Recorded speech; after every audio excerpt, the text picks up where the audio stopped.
If you're just starting your business, you need to know the essentials for building business credit. The first step, and in my opinion, the best step, is choosing a name for your business. However, there's some things to consider. You want to ensure that you are not including a high-risk industry in your business name. So for example, I would not name my business Sarah's Trucking, Sarah's Casino, Sarah's Real Estate. Once you've ensured that's not the case, you'll want to make sure that name is even available. A great source for that is namecheck.com. A good tip for business name would be to include broad terms such as enterprises or consultants. Next would be establishing your entity. You'll want to do that directly with your Secretary of State. You need to then make sure you have a verifiable business address. Many lenders require you to have an actual physical address. They consider it to be the mark of your business. And what I know in my industry is revenue-based lenders will often deny somebody if they do not have a physical location for their business. And of course, I'm not telling you to go out and rent some expensive building.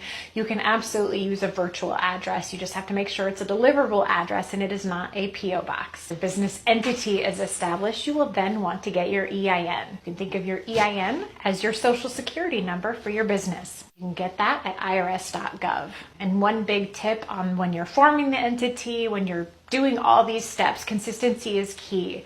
So make sure whatever you put on that first form when you were creating that entity, make sure that information is correct on all subsequent forms, because any inaccuracies can be cause for a denial in funding. You'll need to get a business phone number. No, not your cell phone. You can certainly have it forwarded to your cell phone, but you need an actual business phone number. A great source for that is Freedom Voice. Once you have that phone number, you'll want to make sure that it gets listed in the 411 directory. Next, you'll need to create a website for your business as well as get an email address using the domain name. You don't want to use Gmail. You don't want to use your own personal email, an actual business email. And lastly, make sure you open up a business bank account. You will need all those documents that you got from your state when you are opening that business bank account. But you'll want to do that just as soon as you get those documents, because many lenders consider your business start date as the date when you open that business bank account. And one word of caution when opening a business bank account, many banks will try to convince you to get a business credit card right off the bat. Sadly, the reality is these are not true business credit cards, and they will still reflect on your personal credit. Once you've established that business, you'll definitely need to get some funding to really get it off the ground. If you want some more information on my favorite type of funding for new businesses, be sure to type funding in the comments below.